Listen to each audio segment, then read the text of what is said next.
Our next speaker is Professor Philip Roscroft. Professor Roscroft got his training at Imperial College, University of London, both his BS and PhD. He's now Professor of Material Science at the University of Kentucky.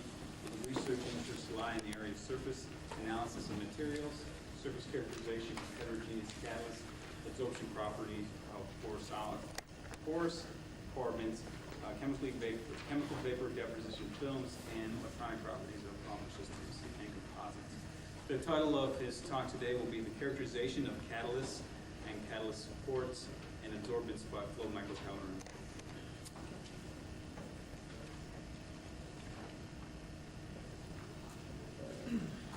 Okay, well, the talk is summarized in the abstract. I just point out that because of the, I guess everyone's keeping on time so well that I don't want to violate that. So I thought I'd just concentrate on a couple of these areas today instead of the three topics that I mentioned in the abstract. So I'll probably just talk about the heat of adsorption, determination, and the final topic, the chemisorption interactions, which relate to catalytic effects.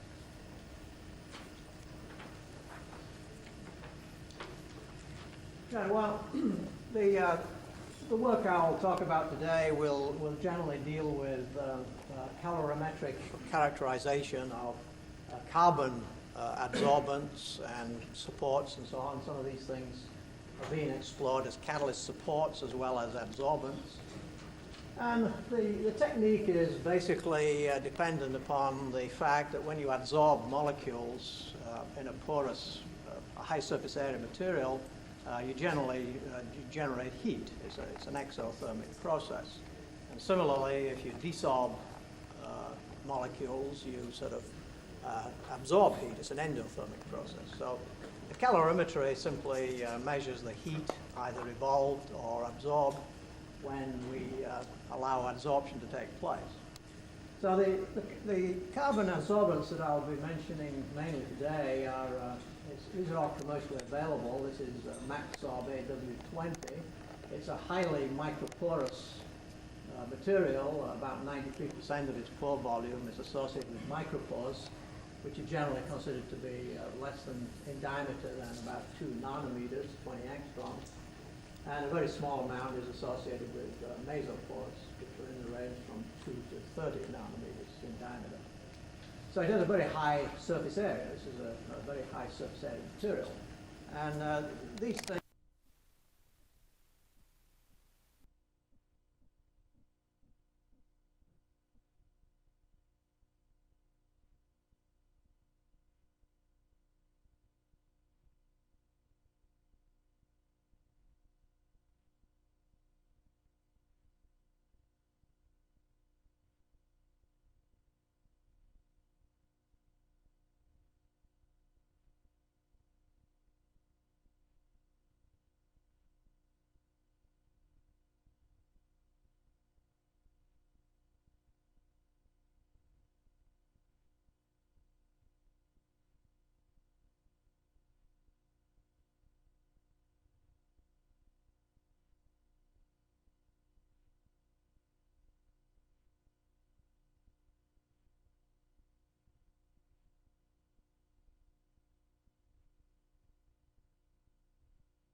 micropores of pore volume, and we're increasing the mesoporosity as we go down in these four here. These are ambersorbs that are provided by Roman hearts. These are other microporous carbons. And then the Clapeyron Corporation carbon, PCBG, is another highly microporous carbon. As I said, I'll be mentioning mainly the work on MaxOrb AW20 today.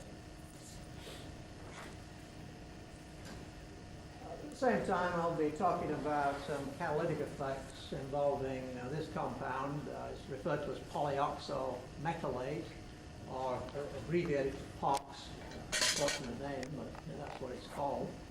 And it's a molybdenum vanadium heteropolyanion salt. And this is the formula here. It simply consists of mainly vanadium, molybdenum as the catalytic element. So we'll be looking at carbons that are impregnated with this material. Okay, well, a few words about the experimental technique. This is a cell. This is a commercially available apparatus that's provided by Microscal Inc. And it's basically consisting of a sample area here that the adsorbent high surface area material is placed in this region, and it's surrounded by insulating material. This is a Teflon actually cell here, so it's insulated and chemically resistant, so one can study the effect of corrosive materials, for instance. And as we allow vapors to flow in from the outside with some control system, we can monitor the temperature increase in this region with these thermistors. It's basically a temperature monitoring device. And at the same time, if we allow carrier gas, pure carrier gas, to flow over the sample, this will desorb molecules. We can measure the cooling effect produced by that process. So this is basically the cell that we use in simple outline. And I would point out here that we have a calibration coil, a little heater that one can pass through a controlled amount of current under a standard voltage, so one can determine a calibration pulse, produce a certain number of joules of energy in a pulse, so we can use that to calibrate the heat that's generated. We can get the information, in other words, in the form of joules per gram of carbon or absorbent material. Okay, so that's the basic cell. Now I'll just show another diagram that presents it from a slightly different viewpoint. This simply points out that we can alter the fluid feed. We can also do experiments in liquid phase, so this refers to that, but this will be a gas phase system that we're mainly talking about today. We can have a carrier gas, pure carrier gas, pass through the sample, or a carrier gas that's saturated with some vapors of interest. And then downstream, after we've allowed the sample to be absorbed, we can detect the concentration of the absorptive vapor with a downstream detector, which in our case is a photoionization detector. So we can measure the breakthrough after the absorption has taken place in this small amount of material. The whole thing is controlled with a computer, so we can monitor the temperature and the downstream detector response, and we can control the changeover valve, which switches from one stream to another as we need to investigate that. We can control the temperature of the whole thing, of course, with a block heater and monitor. We can keep it to about a tenth of a degree centigrade, control it. And then there's a data processing module which allows us to do a lot of data massage, which allows us to reduce it to useful form. So that's another aspect. And then I just point out that we can control the flow system. We can pass a nitrogen stream through the sample through a four-way valve, or we can pass a stream of nitrogen that's been saturated with some organic vapor. So we can have a saturated vapor stream pass through the sample. And this valve, which switches from one stream to the next, is controlled and generally monitored by the computer system. Okay, well, we can talk about a sort of typical experiment here and the type of data we get. This shows the thermistor response on this top line here, as this is the thermistor response, the temperature measurement, in other words, as we allow vapor to go in the system. And this down here shows the downstream detector response. So what we start out with is, of course, the sample. It's been outgassed in nitrogen. This experiment was being done at 70 degrees centigrade. I guess that's not mentioned here. But this is a 70 degrees centigrade measurement. We have the pure nitrogen stream passing through the sample until this point. And then we switch over to the toluene saturated nitrogen stream, saturated at a particular temperature, so we get a particular relative pressure. The saturation vapor pressure would be at 70 degrees centigrade. As the adsorption takes place, we generate heat, the temperature rises, it reaches a maximum, and then as adsorption finishes, of course, we eventually reach the baseline again. We generate a small pulse of heat, in other words, which is represented by the area under this little response curve here. At the bottom part here, this is the same marking point here. We don't get any vapor detected to start with because it's all been absorbed. And then as the adsorption takes place and the sample is saturated, we build up the concentration and eventually saturate at the concentration level that we established in the initial exposure. So at that point, the absorption is over. We've reached a steady state, and we can follow that for a while to define this level here. And of course, we know the flow rate of the stream in milliliters per minute. We know the concentration of the absorptive vapor. We can analyze this, as I'll mention in a minute, to determine the amount of material that is absorbed to produce this amount of heat. So that's the first thing we can do, and then we can proceed at this point to switch over to pure nitrogen again. This now promotes desorption, and so we get now an endothermic response, which is this response here, and after a certain amount of time where most of the readily dissolved material is being taken off, we reach approximately the baseline, although to get down to the baseline, we have to go on for a much longer time than shown here. We don't actually reach the baseline. We just desolve part of the material, generally, in the most experimental conditions. But the downstream detector correspondingly shows the desolved molecules, and again, you can see it's slowly decaying, but we haven't quite desolved everything at that point. And then the next step, we can switch over again to the same saturated vapor stream, produce another small desorption response. This time this is smaller because we haven't desorbed everything from the first desorption, so we're producing a little less heat here. And similarly, another desorption response, another adsorption response, another desorption response. We can keep on repeating this. Now this is a calibration response. At some point you have to allow your calibration to take place, and this generates then a small amount of heat here that we know how many joules it is, basically. So we can use this area then to calibrate the heat in all these little responses. And the corresponding downstream detector response then is shown here. So that's basically the raw data, and we can now see how we can determine from this the amount absorbed or desorbed, as the case may be, corresponding to these amounts of heat. Well, to do that, we have to do a blank experiment on a sample that essentially doesn't absorb, or there's no desorption. And this is usually taken as Teflon. We usually put a Teflon sample in there. And we do the same type of sequence of events, switching from vapor to carrier gas and then back to vapor again. And this time we don't get hardly any, in fact it's negligible here, we don't get any heat produced because the amount of absorption is negligible now. And of course the breakthrough takes place almost instantaneously. As soon as we switch over to our stream, it saturates fairly rapidly, reaches a steady state. When we switch over to nitrogen, it will decay down fairly rapidly to the baseline. And we get these responses now, which can be used in comparison with the previous data to determine the amount absorbed.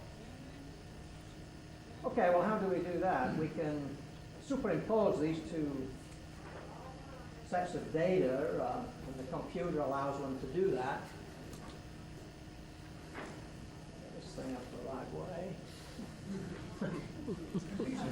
Okay. We can superimpose the downstream detector response down here. This is the Teflon response, and this is the sample response. We can see now that the difference between these two responses represents the amount of material that's absorbed. This is sort of taken away when the sample's there, and it's shown as a vapor concentration when the Teflon's there. So the difference represents the amount of material absorbed. We can calculate the amount absorbed by knowing the flow rate, the concentration of the absorptive vapor, and the time, of course, on this scale. This is a time scale. So we have to integrate that area. And again, thank goodness for computers, this is all done automatically by the computer software.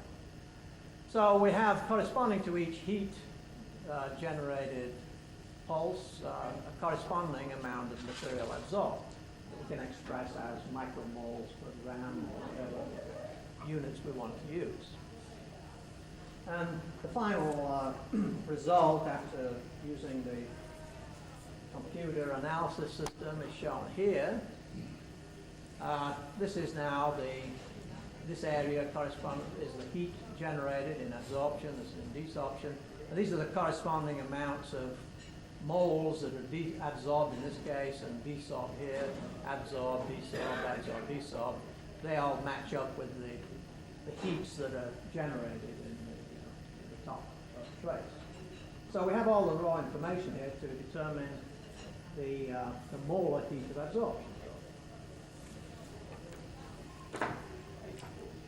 Okay, well, let me first of all just summarize here the heat of absorption. Using the calibration pulse, we can conclude from that data I've just shown that the first absorption pulse corresponded to 343 joules per gram. Knowing the mass of the sample, we can determine the joules per gram produced. And then the desorption response was 112 joules per gram. And then the second absorption response is 143.2. And then the second desorption response, 113. So now these three are approximately the same. Of course, we're now repeating ourselves several times. One thing we found was that with a lot of these activated carbon materials, there is a discrepancy between this amount and this over here. Since here we've desorbed a certain amount of material and then we put it back again here, this amount numerically should be about the same as that. We're just simply desorbing a certain amount here, and here we're absorbing the same amount again. But we always found anyway with the microporous materials that there's always a slight, somewhat higher value. It's not slight, I suppose, it's measurable. There's a slightly higher value in the absorption response compared to the desorption response. We're not quite sure what's causing this, but this is still under investigation. Of course, the first one will be much higher because you're not desorbing all the material in the first desorption response. But this is a typical result that we get for a high surface area absorber. We don't get that for everything. I just show some results here on a silica sample where we get three absorption. This is just the heat now. We're not showing the downstream detector. This is the absorption, this is the desorption, this is the adsorption, desorption, and so on. You can see just by looking at this that the area under this thing is approximately the same as this and this and this, and now we're getting quite reversible absorption, desorption peaks. This is a calibration again, it's gone off scale here. The heat generated in this case is of course a lot less than in the case of the carbon absorption. And looking at the same data, we can see now for the silica, we're getting roughly about 19 joules per gram compared to about 300. And taking the three values here of absorption and desorption, they all agree approximately and give us an average of about 18.66 in adsorption as opposed to 18.88 in desorption. So this discrepancy we find with the carbons is not due to an artifact in the apparatus, which is what we thought was a possibility originally. We do get reversible effects in certain absorbent materials. Okay, well, this shows now the heat of adsorption. This is the first peak that we get.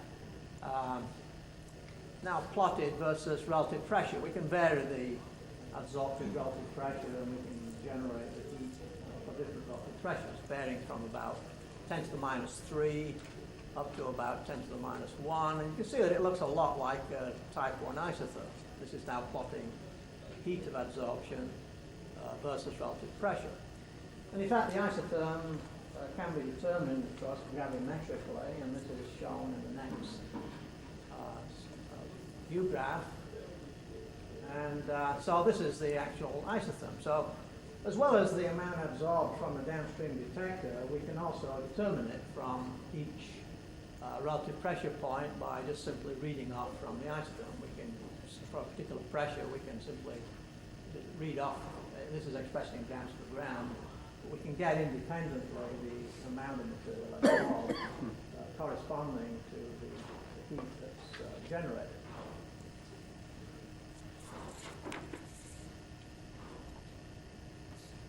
Okay, well, this now shows the integral heat of adsorption, as we call it, plotted here as joules per gram. Now we're plotting it versus the amount absorbed. So I'm just simply now taking the data from the previous view graphs and replotting them. And we can see if we take the isotherm amount absorbed, we get this response here. It's relatively linear. There's a simple linear relationship between the amount absorbed and the integral heat of adsorption, which is what you could guess from looking at the isotherm data a minute ago. But the downstream detector response doesn't look as good. It's a lot more scattered, and it's only when we get to high relative pressures that we tend to get values that are maybe approaching one another. They're still a little bit high, but we tend to get too high a value from the downstream detector. That's one of the things that came out of this. And plotting it as an actual isotherm now, amount absorbed versus relative pressure, you can see the gravimetrically determined isotherm looks like that. But the downstream detector response is like this. It doesn't look a lot like an isotherm. So there's a lot of scatter there. There's a lot of uncertainty, in other words, in the downstream detector amount absorbed. It's giving something that's approximately in the ballpark, but it's reading high. So one of the objectives here was to measure the molar heat of adsorption, and we can do that, of course. This is just tabulates now the integral heats, and these are the amounts absorbed in micromoles per gram from the downstream detector determination, and here it's from the isotherm. And dividing that by that gives us the molar heat of adsorption using the downstream detector column, and dividing this column by this gives us the molar heat of adsorption determined from the isotherm amount absorbed. And we can see, as we might expect, that we generally get a much more steady value, much more constant value for the molar heat of adsorption using the isotherm amount absorbed, whereas it's much lower and a little more scattered when we use the downstream detector amount absorbed. So we tend to rely on this column of data. The isotherm is generally fairly reliable, and we feel this data is reliable. So this is generally considered to be the more reliable determination of the molar heat of adsorption. Using the downstream detector gives you maybe an approximate figure, but it's generally a bit on the low side and scattered. In other words, it's giving you a rough estimate, but not really a very good estimate of the molar heat of adsorption. Now, we have an independent way of checking this, of course, by measuring the temperature dependence of adsorption isotherms and using the Clause's Clapeyron equation here. The isosteric heat of adsorption can be obtained from the rate of change of the equilibrium pressure relative to 1 over T for a constant amount absorbed. I guess I forgot to put that off here. whereas the gas constant, P, the pressure now of the gas, and this is the absolute temperature. So if we know isotherms, we can determine isotherms at different temperatures, and here we show 3. We can read across at a constant amount absorbed the different log P's for different temperature isotherms. This is 60 degrees centigrade, 70 degrees, 80 degrees. And of course you've got to convert it to an absolute temperature, but we did that. And we can determine from this, from d log P d1 over T, the isostatic heat of absorption that simply depends upon the absorption isotherm. So this is shown in the next slide now. We plot the isostatic heat of absorption, the triangles pointing up, and there's several points there that are actually superimposing on the FMC isotherm determined heat of absorption. In other words, that's fairly constant across there, the isostatic heat and the flow microcalorimeter heat using the isotherm amount absorbed is fairly constant, whereas the FMC DSD determined heat of absorption is given by these downward pointing triangles, and you can see it's giving us a lot more scatter. So based on all this, we tend to feel that the heat of absorption is this value here, and we're plotting it here as fill fraction. We can get data from about 50% of the pores filled up to about 94% in this region. We couldn't get data down here because you've got to go to such low relative pressures. But over that region, we find that the heat of absorption for toluene is about 81, 82 kilojoules per mole. And this compares with about 38 kilojoules per mole for the heat of liquefaction. So it's roughly double the heat of liquefaction, which is associated with the much stronger interactions, of course, with the micropores. We're getting much stronger interaction. Well, it's a good job I did leave part of the talk out because I have too many slides here.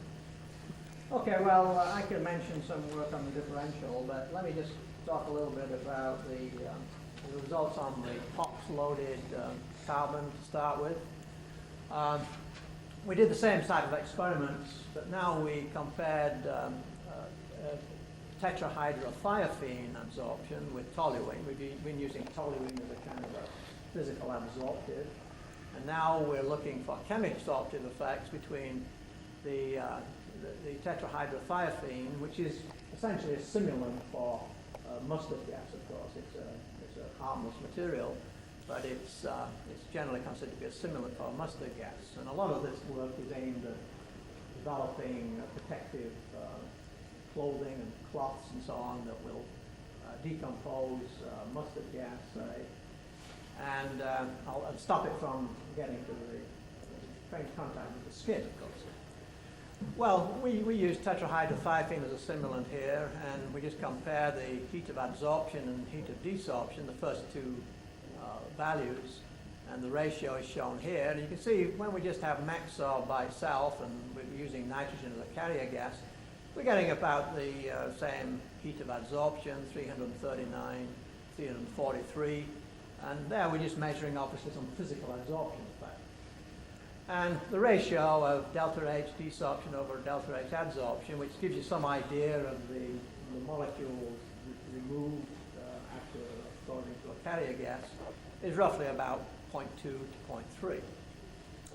When we go to the POX-loaded sample, the vanadium molybdenum sample, the catalyst, in other words, on the carbon support, we can see immediately we get a much higher value for the delta H adsorption when we use THT, and it's a bit higher with toluene, but not quite as high as in the case of THT. And then finally, when we have the air present, we get a slightly higher value still. It goes to 551.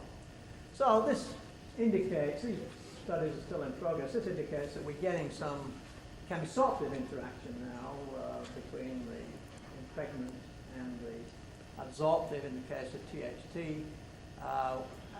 compared to just the physical absorption effect, which occurs, of course, with things like tolerance. Okay, well, I guess we've just about run out of time, so let me just flip up the conclusions. I've concentrated more on the heat of absorption. The integral heat of absorption essentially mimics or reflects the absorption isotherm. The molar heat of absorption can be determined more effectively combining FMC data with absorption isotherm, amount absorbed data. But we can estimate it by using the downstream detector. We get a rough value, but it's not quite as accurate if you use the isotherm absorption. Heat evolution from catalyst interactions on support materials can be separated from physisorption interactions with the support by looking at the actual amounts of heat that are generated. I didn't mention this, but a lower desorption heat, absorption heat ratio is obtained when chemisorptive interactions are present. And again, it sort of points to the fact that molecules are decomposing now, so there's not as many of them desorbing when they're exposed to carrier gas. So I think I'm just a minute over, I think. So Well, thank you very much.